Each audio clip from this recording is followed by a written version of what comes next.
Muy bien, y ya comenzamos. Luego de la sesión de fotos. ¿Las chicas salieron sonriendo? Con el barbijo no se notó nada. Bueno, vamos a continuar. Muchísimas gracias a todos que se han acercado nuevamente acá. Hubo gente que se fue y vino y hubo más gente ahora. Parece que la próxima speaker del día, en este ciclo de charlas inspiracionales que tenemos aquí en Meetup, parece que ha traído su propia hinchada. La conocen a la speaker, ¿no? Bien, perfecto, muy bien. Entonces, esta charla les va a encantar. La voy a presentar. Agradecemos también nuevamente a toda la gente que está, que cada vez se va sumando más en nuestro canal de YouTube, en el canal de YouTube de AOCA. Así que estamos transmitiendo en vivo y también toda la gente que está aquí presente en el auditorio. Continuando con este ciclo, tenemos la segunda charla de la jornada. Voy a pasar a presentarla. Ella es licenciada y profesora de psicología con un magíster en psicología social comunitaria y doctorado en psicología y estudios interdisciplinarios. Interdisciplinares, de género. Muy bien, es profesora, investigadora y activista femenina. Su charla va a hablar de la participación de las mujeres en el turismo de reuniones, un desafío necesario. Así que la presento, la recibimos con un aplauso, ahora sí, por favor, a Malena Lenta con nosotros. Gracias, Malena, bienvenida. Muchas gracias. Ahí va. Bueno, ¿qué tal? Creo que por acá me tengo que parar. Les doy las buenas tardes a todas, todos, todes. La verdad que muy contenta de estar compartiendo con ustedes aquí esta presentación, esta conversación. Y primero que nada agradecerles a las miembros de la Comisión de Géneros y Diversidad Institucional de AOCA también por haberme invitado y porque de alguna manera también son parte de esta presentación que, como bien, hay un aplauso para la Comisión de Géneros, que vienen haciendo un trabajo muy importante en este mismo sentido, ¿no? Bueno, la presentación, como decían recién, tiene que ver con pensar la participación de las mujeres en el turismo de reuniones como un desafío fundamental en la actualidad. Y cuando solemos trabajar sobre estas temáticas, cuando nos convoca muchas veces a hablar sobre cuestiones de género, es común que escuchemos algunas voces que digan, bueno, eso ya no es un tema tan central, no es una problemática relevante en los últimos años. Se han conquistado muchísimos derechos, ¿no? Leyes, normativas, programas. Ya las mujeres están participando en un montón de espacios sociales. Parecería que la igualdad de género se ha alcanzado. Sin embargo, si rascamos un poquito más y escarbamos un poco más en relación a estas cuestiones, cabe hacernos la pregunta, ¿no? ¿Vivimos en una sociedad realmente igualitaria? ¿Hemos alcanzado realmente el efectivo ejercicio de los derechos de las mujeres en la participación social en nuestra sociedad? Y lo cierto es que tenemos que decir que no. Todavía existen lo que conocemos como las brechas de género, ¿sí? Brechas que plantean, no solamente en nuestro país, no solamente en Argentina, sino que a nivel mundial existen distancias entre el acceso a los derechos de las personas según los géneros. Y aquí me parece muy interesante pensar en un informe que nos plantea el Foro Económico Mundial acerca de las brechas mundiales de género en términos globales en 4 ejes fundamentales que son la educación, la salud, la participación económica y la participación política.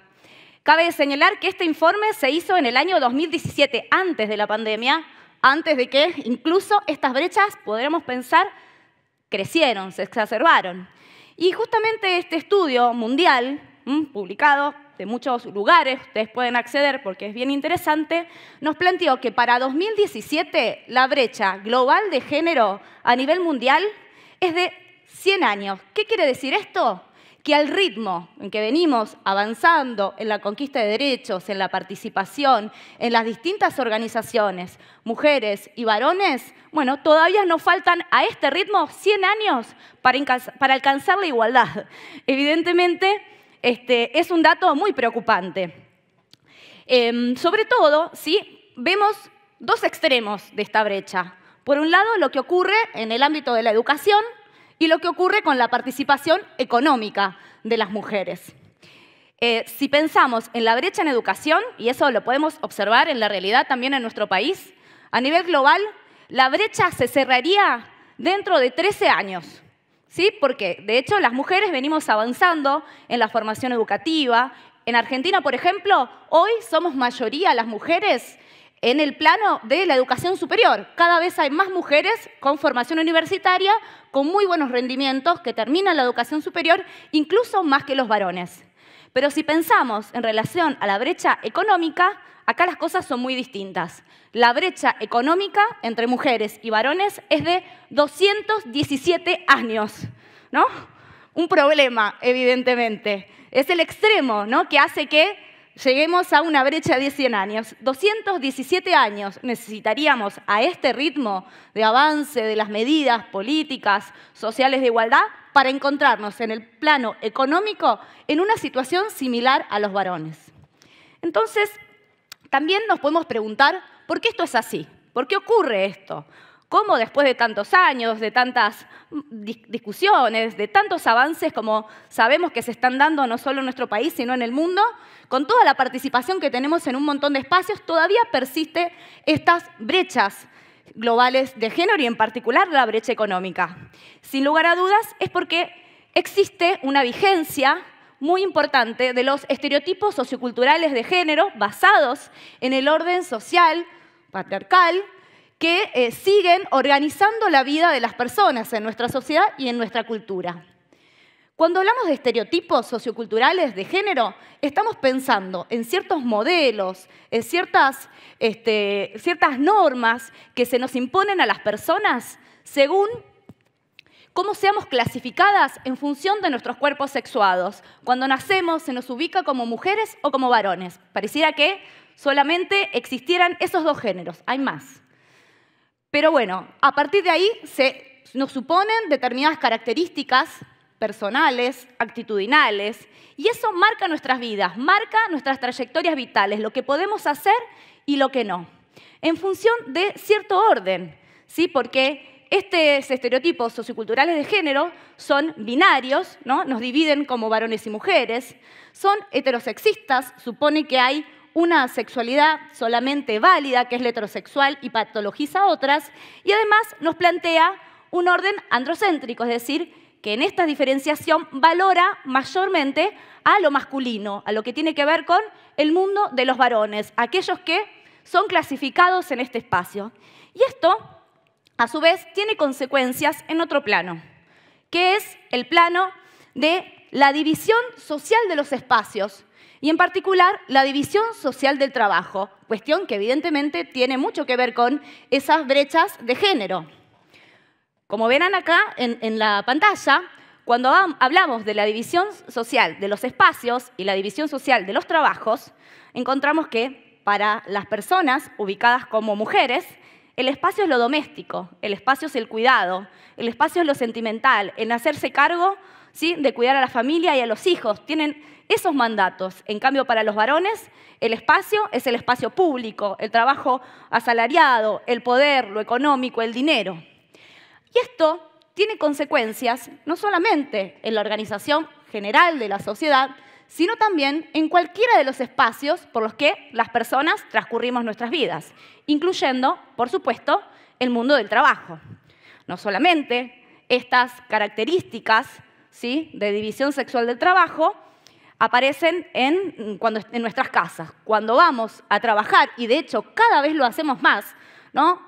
Y aquí hay un montón de mujeres que trabajan en el ámbito del turismo, evidentemente que trabajan, que participan o que están estudiando turismo, da cuenta de que cada vez hay más participación de las mujeres en espacios que antes no participaban socialmente y que tienen que ver con actividades económicas, remuneradas y reconocidas como tales, pero estos estereotipos y esta distribución sexual del trabajo tiene también consecuencias en ese plano. ¿Sí? ¿Cuáles son esas consecuencias? Bueno, ahí podemos hablar centralmente de dos aspectos principales: la segregación horizontal y la segregación vertical de las mujeres en el ámbito del trabajo en general y en el ámbito del turismo en particular. Un estudio que estamos realizando junto con la Comisión de Géneros de AOCA justamente nos está demostrando que estos problemas de segregación, es decir, de ubicación de las mujeres en tareas que se suponen femeninas y que son menos valoradas y que parece que tuvieran que ver con los caracteres de cuidadoras, emocionales o detallistas, bueno, aparecen justamente también en el ámbito del turismo, en esta segregación horizontal, por lo cual, por ejemplo, las mujeres mayormente se encargan de tareas de asistencia, ¿sí?, de limpieza, de secretarias, ¿sí?, de recepcionistas, mientras que varones, por ejemplo, se encargan de otro tipo de tareas como la venta, como, por ejemplo, tareas técnicas, tareas que tienen que ver con la fuerza, ¿sí?, aunque esto no necesariamente tenga que ver con las capacidades de las personas. Es más, si pensamos, por ejemplo, un estudio que nos plantea la consultora McKinsey, publicado en la revista Cash, hace también muy poquito, en el 2018, nos plantea justamente que en un estudio que se ha hecho en la América Latina acerca de las principales empresas y organizaciones de distintos ámbitos, que incluye también al turismo, las organizaciones reconocen que las mujeres tienen mayormente características, capacidades, ¿sí?, que son muy valoradas, ¿sí?, de entre las 9 competencias más valoradas para la participación en las organizaciones. Bueno, la mayoría de las mujeres contaban con 9. Por ejemplo, ser buenas líderes para tomar decisiones de manera democrática, ser buenas formadoras de nuevos talentos, ser modelo de rol para otras personas, incorporar ideas innovadoras vinculadas a temas generalmente no visibilizados. Sin embargo, al momento de decidir sobre la incorporación de esos talentos que ya están además altamente formadas, como decíamos, por el desarrollo en el campo educativo, bueno, esto no aparece traducido en el ámbito de las organizaciones. Es más, encontramos una fuerte segregación vertical. ¿Qué quiere decir esto?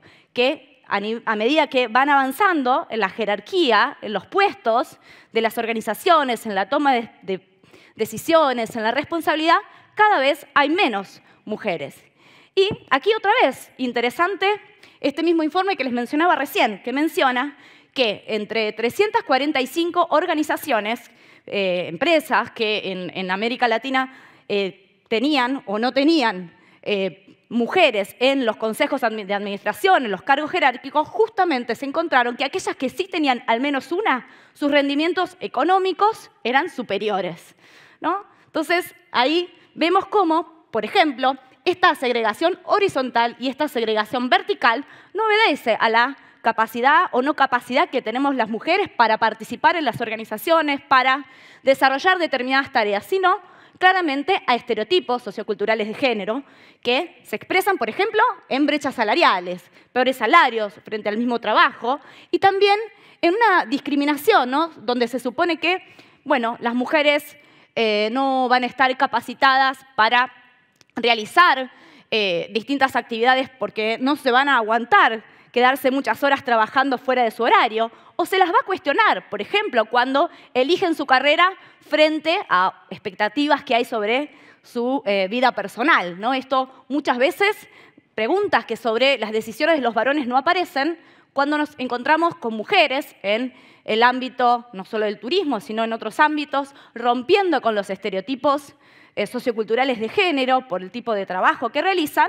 Bueno, hay una mirada que juzga, que pregunta ¿con quién dejaste a tus hijos para venir a trabajar?, ¿no? Cuestión que no aparece para lo de los varones. Son todas esas prácticas discriminatorias que muchas veces se constituyen en barreras para el desarrollo y la participación de las mujeres en las organizaciones y en particular también en el ámbito del turismo de reuniones. Y por supuesto también no podemos dejar de hablar las situaciones de acoso sexual que hacen parte de la cosificación de los cuerpos y de las sexualidades de las mujeres que atraviesan conjunto de los espacios por los cuales nosotras participamos. Entonces, ante la gran cantidad de talento que hoy sabemos que está formado a nivel internacional y también a nivel local, ¿no? Todas las mujeres que vienen formándose, estudiando, capacitándose, que vienen desarrollando distintas prácticas, pero que sin embargo no son consideradas en las organizaciones al interior de las mismas o para ser incorporadas, para desarrollar distintas tareas, queremos resaltar que hay una gran pérdida de oportunidades en las organizaciones. Pero es una pérdida que no solamente tiene que ver con cuestiones internas de las organizaciones, ¿sí? Es decir, no solamente es una pérdida de oportunidades en cuanto al crecimiento en las actividades mismas de las organizaciones, sino también podemos pensar que puede ser hasta incluso eso una pérdida hacia afuera respecto de los proyectos, las expectativas de trabajo, las cuestiones que las organizaciones puedan pensar en cuanto reconocen que las mujeres no solamente han avanzado en la formación, en la posibilidad de tomar decisiones, sino también en realizar actividades como ir a jornadas, participar en congresos, ser profesionales que realizan un conjunto de tareas que anteriormente, por todas las barreras que se fueron rompiendo, pero que estaban instaladas, no venían realizando. Entonces, ¿cómo lograr una mayor participación de las mujeres en las organizaciones y en particular en el turismo de reuniones? Pensamos que, sin lugar a dudas, una cuestión fundamental tiene que ver con, principalmente, ver el problema, ¿no? Si no vemos el problema, si no reconocemos que hay una ceguera en términos de género, es muy difícil poder abordar esta problemática. Y creo que aquí podemos pensar que hay un paso muy importante. Estamos hoy en este evento hablando del tema. Eso creo que es un elemento muy importante para empezar a romper estas brechas. Por supuesto, no solamente basta con ver el problema, sino que hay que pensar de manera estratégica cómo incorporar, ¿sí?, las políticas de inclusión, de igualdad de géneros, para tener equipos más diversos, para tener una mirada, también una política hacia afuera de las organizaciones para la inclusión de las mujeres y de las diversidades en las políticas que pensamos desarrollar. Y en ese sentido, las políticas activas de promoción de la igualdad son claves. ¿A qué me refiero con esto? Parece un título que puede sonar medio abstracto. Y bueno, claramente en pensar y pensarse en las organizaciones, por ejemplo, en relación a, bueno, ¿qué pensamos, ¿no?, en relación en nuestras organizaciones respecto de los horarios de trabajo?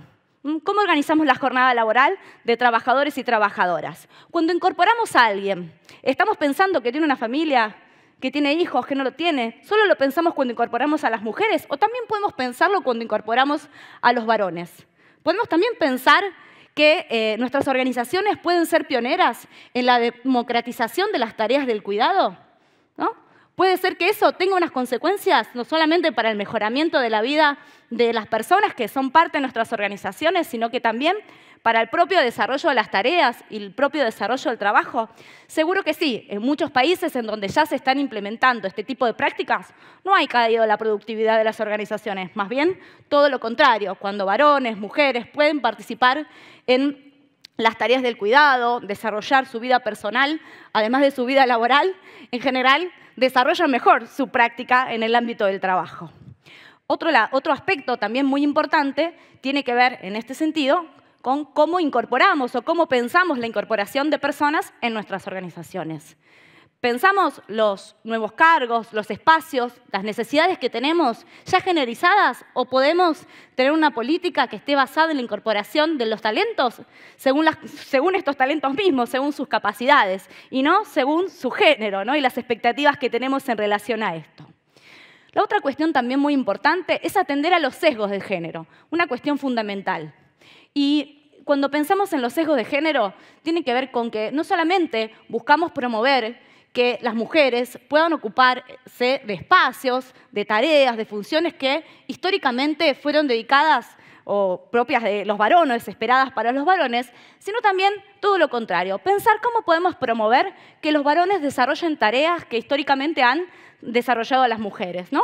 Por ejemplo, recepcionistas varones en nuestro ámbito, ¿no? Por ejemplo, azafatos varones también en los eventos. Eso no solamente nos permite pensar que hay aspectos que tienen que ver con el cuidado, con la emotividad y con las tareas de asistencia que también pueden ser actividades que los varones pueden llevar adelante, sino también implica poder pensar en la importancia que tienen esas tareas para el desarrollo de las organizaciones y de las actividades que ponemos en pie desde el ámbito en el cual nos encontramos. Y por último, también desarrollar y promover el autoliderazgo. Y esto es una cuestión muy importante. Cuando hablamos de autoliderazgo, estamos pensando en que necesitamos también que las mujeres podamos creer, podamos saber que podemos hacerlo, ¿sí? Es decir, aquí es importante que pensemos en relación a el autoconocimiento, al empoderamiento de las mujeres para poder llevar adelante esta tarea. Durante mucho tiempo nos hemos criado, nos hemos formado para pensar que teníamos un techo, ¿sí? Luego ese techo pareció despejarse, pero sigue estando vigente, ¿no? Ese techo de cristal. Para poder romper ese techo de cristal en el que todavía nos seguimos encontrando, es importante poder generar espacios de fortalecimiento que habiliten a la creación también de otras formas de liderazgo y de otras formas en donde las mujeres puedan desarrollarse en estos espacios sin necesariamente emular en espejo a la forma en que lo hacen los varones, ¿no? Sino que desarrollen de manera creativa y de manera también, como parte del nuevo proyecto de ser parte de las organizaciones, un estilo diferente que nos permita desarrollar todo nuestro potencial. Así que, bueno, sin lugar a dudas, trabajar sobre el tema de la participación de las mujeres, aunque pareciera un tema que ya está saldado, todavía tenemos mucho por hacer, mucho camino por recorrer en las organizaciones en general y en el turismo de reuniones en particular. Y creo que, sin embargo, estamos con muchas posibilidades para hacerlo, así que vayamos a por ello. Muchas gracias.